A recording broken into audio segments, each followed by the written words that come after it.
Welcome to CSR centre. CSR online training Kannada ಚಾನೆಲ್ಗೆ ನಿಮ್ಮೆಲ್ಲರಿಗೂ ಸ್ವಾಗತ.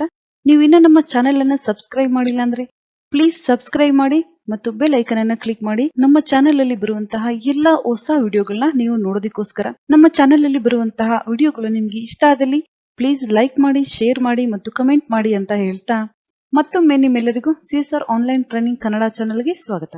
ಇವತ್ತು ನಾವು ನೋಡೋಣ ಫೋಟೋಶಾಪ್ ನಲ್ಲಿ ನಾವು ಯಾವ ರೀತಿಯಾಗಿ ಸ್ಟಾಂಪ್ ಸೈಜ್ ಫೋಟೋಸ್ ಅನ್ನ ಮಾಡಬೇಕು ಅಂತ. ಲಾಸ್ಟ್ ಕ್ಲಾಸ್ ಅಲ್ಲಿ ನಾವು ನೋಡಿದ್ವಿ ಪಾಸ್ಪೋರ್ಟ್ ಸೈಜ್ ಫೋಟೋಗಳನ್ನ ಯಾವ ರೀತಿಯಾಗಿ ಮಾಡಬೇಕು ಅಂತ. ಅದೇ ರೀತಿಯಾಗಿ ನಾವು ಸ್ಟಾಂಪ್ ಸೈಜ್ ಫೋಟೋಗಳನ್ನ ಯಾವ ರೀತಿಯಾಗಿ ಮಾಡ್ಬೇಕಂತ ನೋಡೋಣ.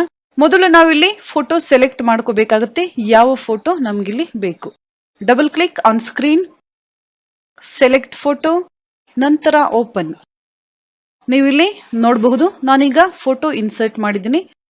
ನಂತರ ನಾವೀಗ ಫೋಟೋವನ್ನ ಕ್ರಾಪ್ ಮಾಡಬೇಕಾಗುತ್ತೆ. ಕ್ರಾಪ್ ಟೂಲ್ ಅನ್ನ ನಾವಿಲ್ಲಿ ಯೂಸ್ ಮಾಡಬೇಕು. Right click on crop tool, first tool ಅನ್ನ ನಾವಿಲ್ಲಿ ತಗೋಬೇಕಾಗುತ್ತೆ. ನಂತರ ನಾವಿಲ್ಲಿ ಸ್ಟಾಂಪ್ ಸೈಜ್ ಫೋಟೋಗಳ ಸೈಜ್ ಅನ್ನ ನಾವಿಲ್ಲಿ ತಗೋಬೇಕಾಗುತ್ತೆ. ಸೈಜ್ ಅಂಡ್ ರೆಸೊಲ್ಯೂಷನ್ ನಾನಿಲ್ಲಿ ಕ್ಲಿಕ್ ಮಾಡ್ತಾ ಇದ್ದೀನಿ. ಸ್ಟಾಂಪ್ ಸೈಜ್ ಫೋಟೋಗಳ ಸ್ಟ್ಯಾಂಡರ್ಡ್ ಸೈಜ್ 0.8 ಮತ್ತು 1.1 ನಾವಿಲ್ಲಿ ತಗೋಬೇಕಾಗುತ್ತೆ. ಸ್ಟಾಂಪ್ ಸೈಜ್ ಫೋಟೋಗಳ ಸ್ಟ್ಯಾಂಡರ್ಡ್ ಸೈಜ್ ಆಗಿರುತ್ತೆ. ನಂತರ ರೆಸೊಲ್ಯೂಷನ್ 300, ನಂತರ ಓಕೆ. ನಂತರ ನಾವು ಎಂಟರ್ ಮಾಡಬೇಕಾಗುತ್ತೆ. ಎಂಟರ್. ನಂತರ ನಾವೀಗ ಫೋಟೋ ಕ್ರಾಪ್ ಮಾಡಬೇಕಾಗಿದೆ. ಈ ರೀತಿಯಾಗಿ ಎಷ್ಟು ಫೋಟೋ ಬೇಕು ನಾವಿಲ್ಲಿ ಕ್ರಾಪ್ ಮಾಡಬೇಕು. ಈ ರೀತಿಯಾಗಿ ನಂತರ ಎಂಟರ್.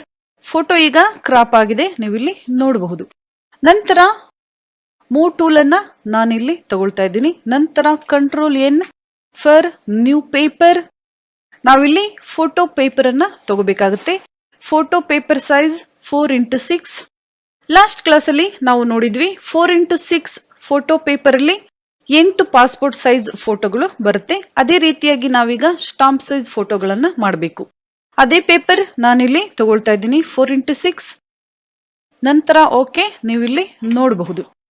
ನಂತರ ಈ ಫೋಟೋ ನಾನೀಗ ಸೆಲೆಕ್ಟ್ ಮಾಡಬೇಕು. Control A select, control C copy, ನಂತರ ಕಂಟ್ರೋಲ್ ವಿ ಪೇಸ್ಟ್, ಅಥವಾ ನಾವಿಲ್ಲಿ ಕಟ್ ಪೇಸ್ಟ್ ಸಹ ಮಾಡಬಹುದು. ಮೂವ್ ಟೂಲ್ ಇಂದ ಫೋಟೋ ಮೂವ್ ಸಹ ನಾವಿಲ್ಲಿ ಮಾಡಬಹುದು.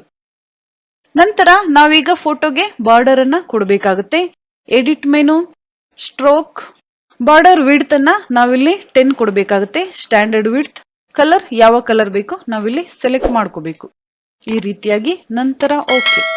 ನಂತರ ಔಟ್ಸೈಡ್ ಬಾರ್ಡರ್ ನಾವಿಲ್ಲಿ ಸೆಲೆಕ್ಟ್ ಮಾಡಬೇಕಾಗುತ್ತೆ.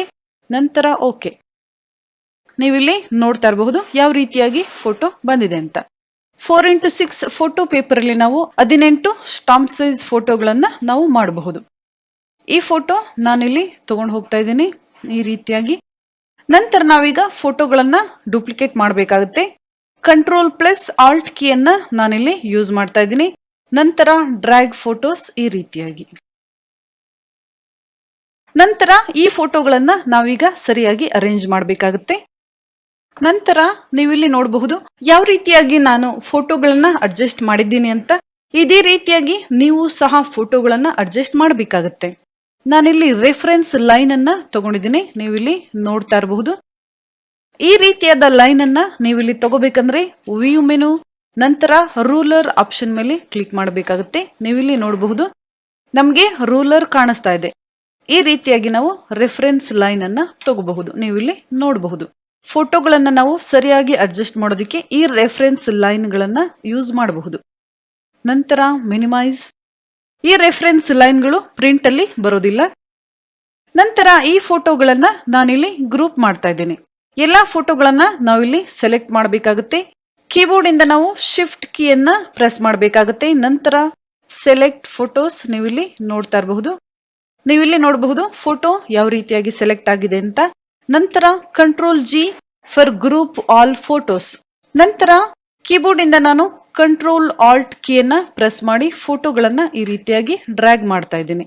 ನಂತರ ಈ ರೀತಿಯಾಗಿ ಈಗ ನಾವು ಮತ್ತೆ ಫೋಟೋಗಳನ್ನ ಅಡ್ಜಸ್ಟ್ ಮಾಡಬೇಕಾಗುತ್ತೆ. ಯಾಕಂದ್ರೆ ಫೋಟೋಗಳನ್ನ ನಾವು ಪ್ರಿಂಟ್ ತೆಗೆದಾಗ ಬಾರ್ಡರ್ ನಮ್ಗೆ ಕಟ್ ಮಾಡೋದಕ್ಕೆ ಸ್ಪೇಸ್ ಬೇಕಾಗುತ್ತೆ. ಅದಕ್ಕೋಸ್ಕರ ನೀವಿಲ್ಲಿ ನೋಡಬಹುದು ಇಲ್ಲಿ ಬಾರ್ಡರ್ ಕಾಣಿಸ್ತಾ ಇಲ್ಲ. ಇಲ್ಲಿ ಬಾರ್ಡರ್ ಕಡಿಮೆ ಆಗಿದೆ, ಇಲ್ಲಿ ಬಾರ್ಡರ್ ಜಾಸ್ತಿ ಆಗಿದೆ. ನಾವೀಗ ಫೋಟೋಗಳನ್ನ ಅಡ್ಜಸ್ಟ್ ಮಾಡಬೇಕಾಗುತ್ತೆ.